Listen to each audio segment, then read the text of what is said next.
سامعین کرام، کل آپ لوگوں نے زکوٰۃ کے حوالے سے کچھ مسائل سنے تھے۔ آج اسی چیز کو پھر آگے شروع کریں گے۔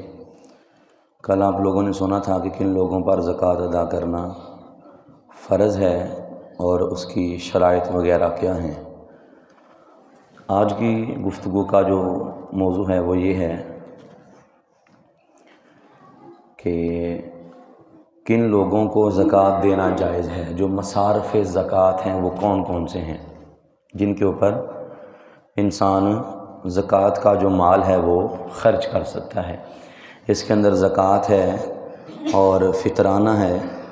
کن لوگوں کو بندہ فطرانہ اور زکوٰۃ دے سکتا ہے، اس کے بارے میں آج گفتگو ہوگی۔ تو سب سے پہلی بات تو یہ ہے کہ قرآن کریم نے اسی چیز کو بیان فرمایا ہے۔ فرمایا کہ انما الصدقات للفقراء والمساکین والعاملین علیہا والمؤلفۃ قلوبہم وفی الرقاب۔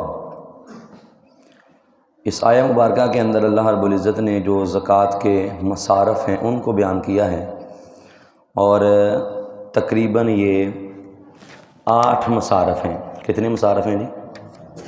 8 مصارف زکوٰۃ ہیں جن کو قرآن کریم نے بیان فرمایا ہے، اور انہی کو ہم صدقہ فطر دے سکتے ہیں اور انہی کو ہم زکوٰۃ دے سکتے ہیں۔ اور اس کے بعد کن لوگوں کو زکوٰۃ دینا جائز نہیں ہے اس کے بارے میں بھی ساتھ ہی گفتگو ہوگی۔ تو سب سے پہلی بات کہ قرآن کریم نے ارشاد فرمایا کہ زکوٰۃ کا جو پہلا مصرف ہے، فرمایا للفقراء، فقراء ہیں۔ کون ہیں جی؟ فقراء، فقیر۔ اب فقہاء کرام کے نزدیک فقیر وہ ہے کہ جس کے پاس کچھ نہ کچھ مال دولت ہو لیکن وہ نصاب سے کم ہو اور اس کی جو ضروریات زندگی ہے وہ پوری نہ ہو رہی ہوں، اسے شریعت مطہرہ کے اندر فقیر کہا جاتا ہے۔ کیا کہا جاتا ہے اسے جی؟ فقیر۔ اور یہ زکوٰۃ کا پہلا مصرف ہے۔ اس کے بارے میں صحیح بخاری کی حدیث ہے، حضرت عبداللہ ابن عباس اس حدیث کو روایت کرتے ہیں کہ جب میرے آقا نے حضرت معاذ بن جبل رضی اللہ تعالیٰ عنہ کو یمن کی طرف بھیجا تو آپ نے انہیں ہدایت دی کہ اللہ تعالیٰ نے مسلمانوں پر زکوٰۃ فرض کی ہے جو دولت مندوں سے لے کر فقراء کو دی جاتی ہے۔ تو یہ فقیر کا لفظ قرآن میں بھی آیا اور ساتھ حدیث مصطفیٰ کے اندر بھی آیا ہے۔ تو جو فقیر ہے، جس کے پاس کچھ نہ کچھ مال دولت ہے لیکن اس کی ضروریات زندگی سے کیا ہے؟ کم ہے، تو اسے بھی زکوٰۃ دینا جائز ہے۔ پھر اس کے بعد دوسرا مصرف ہے مسکین۔ کون؟ کیا؟ مسکین۔ فقیر ہے جس کے پاس کچھ نہ کچھ ہو، لیکن مسکین وہ ہے کہ جو فقیر سے زیادہ تنگ دست ہوتا ہے۔ اور مسکین کی نشانیاں حضور نے بیان فرمائی، یہ بھی صحیح بخاری کی حدیث ہے کہ میرے آقا نے فرمایا مسکین وہ نہیں ہے کہ جو لوگوں کے اندر گھومتا ہے، لوگوں سے مال طلب کرتا ہے، 1-2 لقمے کے لیے لوگوں کے در پر جا کر بھیک مانگتا ہے۔ فرمایا وہ مسکین نہیں ہے۔ تو پوچھا گیا حضور مسکین کون ہے؟ فرمایا مسکین وہ ہے کہ جس کے پاس اس کی ضروریات کے مطابق پیسے بھی نہیں ہیں، دولت بھی نہیں ہے، اس کے چہرے پر بھی مسکینی کے آثار نہیں ہیں، اور وہ کسی سے اپنی عزت نفس کی وجہ سے ہاتھ پھیلا کر مانگتا بھی نہیں ہے۔ تو فرمایا وہ مسکین ہے، اس کو بھی اگر دیا جائے تو ہم زکوٰۃ اور فطرانہ وغیرہ اس کو دے سکتے ہیں۔ تو خصوصاً ہمیں چاہیے کہ اس موقع پر ہم ایسے لوگوں کو تلاش کریں کہ جو سفید پوش ہیں، جو اپنا آپ لوگوں پر ظاہر نہیں کرتے ہیں، ان کی ایک عزت نفس ہے۔ ٹھیک ہے، ہمیں پتہ ہوتا ہے کہ ہمارے گلی محلے کے اندر کون سا بندہ زیادہ تنگ دست ہے، اس کے معاملات کیا ہیں، مالی حالات کیا ہیں۔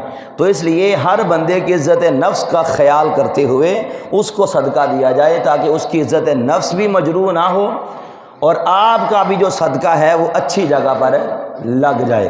وگرنہ آج کل تو جناب لوگ جب زکوٰۃ دیتے ہیں، صدقہ دیتے ہیں، افطاریاں کرواتے ہیں اور لوگوں کے گھروں کے اندر راشن تقسیم کرتے ہیں، اور حکم تو یہ تھا کہ آپ چھپا کر دیں، اور جناب جو بندہ کسی غریب کو دیتا ہے ساتھ اس کی تصویر بنا رہا ہے، اس کی ویڈیو بنا رہا ہے اور اس کو پھر سوشل میڈیا پر وائرل کیا جا رہا ہوتا ہے، تو لہذا اس کے ساتھ آپ صدقہ تو دے رہے ہیں، جب اللہ کی رضا کے لیے دے رہے ہیں تو پھر جس کو آپ دے رہے ہیں اس کی بھی ایک عزت نفس ہے، لہذا اس کا بھی خیال کیا جائے۔ اور حضور نے فرما دیا کہ مسکین ہے کہ جو لوگوں سے جا کر مانگتا ہے، بلکہ فرمایا وہ ہے کہ جو لوگوں سے سوال بھی نہیں کرتا، اس کی عزت نفس کا معاملہ ہے۔ لیکن آپ تو جانتے ہیں نا کہ وہ بندہ مسکین ہے، وہ بیچارہ غریب ہے، تو فرمایا جس زکوٰۃ کا دوسرا مصرف ہے وہ ہے مسکین۔ بولیے کیا ہے جی؟ مسکین۔ پہلا فرق فقراء اور اس کے بعد فرمایا مسکین، اس کے بعد کہا والعاملین علیہا، ایسے لوگ جو حکومت کی طرف سے زکوٰۃ عشر وغیرہ وصول کرنے پر مامور ہیں۔ کیا ہیں جی؟ جن کی ڈیوٹی ہے۔ آج کل تو یہ رواج نہیں ہے، لیکن حضور کے زمانے کے اندر یہ معاملات تھے کہ میرے آقا جب زکوٰۃ کا موسم آتا، عشر کا موسم آتا، تو صحابہ کرام کو روانہ کرتے تھے کہ جاؤ فلاں جگہ سے جا کر زکوٰۃ اکٹھی کرو، یا وہاں پر جا کر لوگوں کو زکوٰۃ کا حکم دو، ٹھیک ہے۔ تو ایسے لوگ جن کی یہ ڈیوٹی ہو کہ وہ لوگوں سے زکوٰۃ کا مال کیا کرتے ہیں جی؟ اکٹھا کرتے ہیں، انہیں کہا جاتا ہے والعاملین علیہا۔ تو ایسے لوگوں کو اسی زکوٰۃ کے فنڈ سے اگر آپ اجرت یا تنخواہ دے رہے ہیں تو وہ دینا بولیے جائز ہے۔ کیا ہے جی؟ یہ زکوٰۃ کا تیسرا مصرف ہے، اور اس کے بارے میں بھی حدیث حضرت عبداللہ رضی اللہ تعالی عنہ آپ فرماتے ہیں کہ جب آپ حضرت عمر رضی اللہ تعالیٰ عنہ آپ کے زمانے کے اندر حضرت عمر فاروق کے پاس حاضر ہوئے تو آپ نے فرمایا کہ کیا مجھ سے یہ بیان نہیں کیا گیا کہ تم لوگوں کو جو کام میں تمہیں دیتا ہوں جب تمہیں وہ معاوضہ دیا جائے تو تم اس کو ناپسند کرتے ہو؟ کیا کرتے ہو؟ حضرت عبداللہ حضرت عمر کی بارگاہ میں آئے اور کہا جاؤ تم کوئی کام کرتے ہو اور اس کے بعد تمہیں اس کا معاوضہ دیا جاتا ہے تو تم اسے ناپسند کرتے ہو، کیا کرتے ہو؟ تو کیا وجہ ہے؟ تو انہوں نے کہا کہ اے حضرت عمر فاروق، میرا یہ مقصد ہوتا ہے کہ مجھ سے بھی غریب لوگ ہیں، مجھ سے بھی فقیر لوگ ہیں، لہذا میں چاہتا ہوں کہ میں نہ لوں، آپ کسی اور کو دے دیں۔ تو فرمایا اسی طرح ایک مرتبہ ہوا تھا کہ میرے آقا نے مجھے کوئی چیز پیش کی تو میں نے آگے سے کہا یا رسول اللہ میرے پاس سارا کچھ یہ آپ کسی اور کو دے دیں۔ تو میرے آقا نے فرمایا کہ عمر فاروق، یہ جو میں تمہیں دے رہا ہوں اسے لے لو اور مالدار بن کر اس کو آگے پھر اس کی خیرات کر دو۔ کیا کر دو؟ آگے کیا کرو؟ اس کی خیرات کر دو۔ لہٰذا اگر تمہارے پاس اس طریقے سے مال آئے کہ تم اس کے منتظر بھی نہیں ہو اور تم اس کا سوال بھی نہیں کرتے ہو تو فرمایا اسے لے لو، وگرنہ اپنے دل کو اس کے پیچھے نہ چلاؤ۔ تو بات کرنے کا مقصد یہ ہے کہ ایسا شخص جس کو زکوٰۃ اور عشر وغیرہ کو وصول کرنے پر مامور کیا گیا ہے، وہ مالدار بھی ہے تو اس کی تنخواہ، اس کی مزدوری اسی زکوٰۃ کے فنڈ سے دینا جائز ہے۔ یہ زکوٰۃ کا تیسرا مصرف ہے۔ اس کے بعد اگلا ہے والمؤلفۃ قلوبہم، کسی کی تالیف قلب مقصود ہو۔ اب اس کی وضاحت سن لیں کہ تالیف قلب کی یہاں پر مفسرین کرام نے 3 صورتیں بیان کی ہیں۔ نمبر 1 تو یہ ہے کہ کسی کافر کے رئیس کو دینا۔ کیا؟ کافر کوئی رئیس ہے، کوئی بڑا شخص ہے، اس کو زکوٰۃ کا مال اس نیت سے دینا کہ وہ دوسرے مسلمانوں کو اذیت نہ پہنچائے۔ کیا کرے؟ وہ غریب مسلمانوں کو اذیت نہ پہنچائے، تو اس نیت کے ساتھ اس کو دینا جائز ہے۔ پھر دوسری بات کہ کفار کو اسلام قبول کرنے کی طرف مائل کرنے کے لیے، کوئی بندہ کافر ہے، وہ غریب ہے اور آپ کا یہ خیال ہے کہ میں اس کو زکوٰۃ کا مال دوں گا تو ہو سکتا ہے کہ اس کے دل میں اسلام کی محبت پیدا ہو اور وہ اسلام قبول کر لے، تو اس نیت کے ساتھ بھی آپ دے سکتے ہیں۔ پھر اس کے بعد تیسری بات ہے کہ جو لوگ نئے مسلمان ہوئے ہیں، جو نئے مسلمان ہوئے تو اب ان کی تالیف قلب کے لیے آپ انہیں بھی زکوٰۃ کا مال دے سکتے ہیں۔ سمجھ آ گئی جی؟ نمبر 1 کافر رئیس کو کہ مسلمان کو اذیت نہ پہنچائے، اس کے بعد کافر کو دینا کہ شاید وہ اسلام قبول کر لے، یا پھر جو نیا مسلمان ہوئے اس کو آپ زکوٰۃ کا مال دیں۔ اب اس کے بارے میں علماء کا اختلاف ہے۔ کچھ علماء یہ کہتے ہیں کہ یہ جو تالیف قلب والی صورت ہے یہ اب منسوخ ہو چکی ہے۔ کیوں؟ اب اسلام غالب آ چکا ہے، اب اسلام غالب آ گیا ہے، اب کسی کافر کو زکوٰۃ کا مال دینا جائز نہیں ہے، اور کچھ علماء کے اس کے اندر یہ موقف ہے کہ آپ کافر کو زکوٰۃ کا مال دے سکتے ہیں۔ سمجھ آ گئی جی؟ تو یہ اس کی 3 صورتیں ہیں، لیکن انسان کو چاہیے کہ انسان کسی مسلمان کو ہی دے، اور جو پہلی آراء ہے مفسرین کرام کی وہ یہی ہے، چونکہ اس وقت حضور کے زمانے میں لوگ مسلمان زیادہ نہیں تھے، ٹھیک ہے، ان کے دل میں اسلام کی محبت کا پیدا کرنا مقصود تھا، اور آج چونکہ اسلام دنیا پر کیا ہے جی، غالب ہے، لہذا اس صورتحال کے اندر آپ کسی کافر کو زکوٰۃ کا مال نہیں دے سکتے ہیں۔ پھر اس کے بعد فرمایا پر رقاب، رقاب کہتے ہیں غلام کو آزاد کرانے کے لیے، کس کے لیے؟ غلام کو آزاد کرانے کے لیے زکوٰۃ کا مال دینا بھی بولیے کیا ہے؟ جائز ہے جی، جائز۔ اور پھر اس کے بعد والغارمین، غارمین سے مراد یہ ہے کہ جو قرض دار ہیں، وہ کیا کون ہے جی؟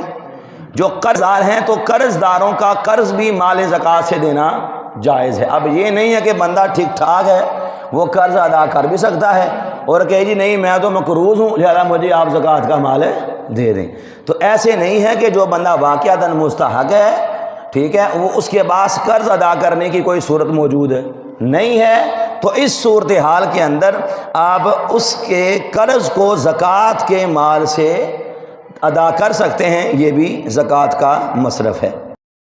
اس کے بعد اگلا مصرف ہے وفی سبیل اللہ، اللہ کے راستے کے اندر۔ اس کا معنی کیا ہے بولیے گا؟ اللہ کے راستے کے اندر۔ اب اس کے اندر علماء اور مفسرین کا یہ قول ہے کہ جناب اس سے مراد وہ لوگ ہیں کہ جو اللہ رب العزت کی اطاعت اور نیک کاموں کے اندر تگ و دو کرتے ہیں، یا اس سے مراد یہ ہے کہ ایسے لوگ جنہوں نے اپنے آپ کو دین کے لیے، اسلام کے لیے وقف کر دیا ہوا ہے، جیسے کہ مدارس آپ دیکھیں، وہاں پر جو پڑھنے والے بچے ہیں یا پڑھانے والے اساتذہ ہیں، ان کا کوئی اور ذریعہ معاش ہے، انہوں نے صبح سے لے کر شام تک قرآن و حدیث پڑھنا ہے اور آگے پڑھانا ہے، ان کے پاس ذریعہ معاش کا ٹائم ہی نہیں، انہوں نے اپنے آپ کو دین کے لیے وقف کر دیا ہے۔ بولیے کیا کر دیا ہے؟ تو اس صورتحال کے اندر جب آپ مدارس کے اندر زکوٰۃ دیں گے تو ان لوگوں کا بھی زکوٰۃ کے مال سے فائدہ حاصل کرنا جائز ہے۔ سمجھ آ گئی صاحب کو جی؟ اب یہ وہ لوگ ہوتے ہیں کہ جنہوں نے اپنی ساری کی ساری زندگیاں دین کے نام پر لگا دی ہوتی ہیں۔ میں خود الحمدللہ بھیرا شریف سے پڑھا ہوں اور وہاں کا یہ فیضان ہے، وہاں کے جو اساتذہ ہیں وہ کوئی آج کے دور کے نہیں ہیں۔ حضور ضیاء الامت آپ کا وصال ہوا تھا 1998 کے اندر، ان کے شاگرد ہیں، ان کی سفید داڑیاں ہیں، سفید بال ہیں، اور وہ اچھے خاصے ہیں، پی ایچ ڈی اسکالر ہیں سارے کے سارے، لیکن ان کی دین سے محبت کا یہ عالم ہے کہ جب انہیں باہر سے لوگ آفریں کر رہے تھے کہ آپ ہمارے پاس آ کر پڑھائیں، ہم آپ کو اچھا معاوضہ دینے کے لیے تیار ہیں، انہوں نے آگے سے یہی جواب دیا تھا کہ نہیں، ہم نے اپنے آپ کو دین کے لیے وقف کر دیا ہے، ہمیں دنیا کے مال دولت کی حرص اور تمنا، ان لوگوں کا کام یہ ہے کہ صبح سے لے کر شام تک اور رات گئے تک ان کے کمرے کی لائٹ چل رہی ہے، سامنے کتابیں پڑھی ہیں، لکھ رہے ہیں، پڑھا رہے ہیں، سمجھا رہے ہیں، اور سارا دن اسی کاموں کے اندر گزر جاتا ہے۔ اور پھر بڑی کمال کی بات ہے، ہمارے ایک استاد کافی بزرگ ہو گئے تو پیر صاحب نے کہا کہ چلیں آپ کے کچھ لیکچر کم کر دیتے ہیں، آپ کمزور ہو گئے ہیں، آپ کی صحت زیادہ ہو گئی ہے، صحت آپ کی کمزور ہے، بیمار ہیں، اور آپ سے یہ پڑھایا نہیں جاتا ہے۔ تو آپ کی آنکھوں میں آنسو آ گئے، فرمایا جب میں پڑھاتا ہوں میں جتنا مرضی بیمار ہوں، جب میں سامنے حدیث رکھ کر بچوں کو درس حدیث دیتا ہوں میری ساری بیماریاں دور ہو جاتی ہیں، تو جب تک میری سانسیں چل رہی ہیں میں درس حدیث دینے سے پیچھے نہیں رہ سکتا ہوں۔ تو یہ وہ لوگ ہیں کہ جنہوں نے اپنی زندگیاں دین کے نام پر وقف کر دی ہوئی ہیں، تو لہٰذا ان کی قدر بھی کیا کریں، اور ایسے لوگ جنہوں نے اپنے آپ کو دین کے لیے وقف کر دیا ہے تو قرآن کہہ رہا ہے کہ ان لوگوں کو بھی زکوٰۃ کا مال دینا جائز ہے۔ پھر اس کے بعد اگلا ہے ابن السبیل، مسافر، کیا جی؟ مسافر ہے، وہ کسی جگہ پر جا رہا تھا، اس کے جناب اگرچہ وہ گھر کے اندر امیر ہے، مالدار ہے، صاحب حیثیت ہے، لیکن وہ سفر کر رہا تھا اور راستے میں اس کا جو دولت ہے، مال ہے، پیسے وہ ختم ہو گئے ہیں، چوری ہو گیا ہے سامان، اب وہ گھر بھی نہیں آ سکتا ہے، اس کے پاس وسائل نہیں ہیں، پیسے نہیں ہیں، کرایہ نہیں ہے، تو اس صورتحال کے اندر جو مسافر ہے اس کو بھی آپ جو زکوٰۃ کا مال ہے وہ دے سکتے ہیں۔ یہ زکوٰۃ کا 8واں مصارف ہے۔ سمجھ آ گئی جی؟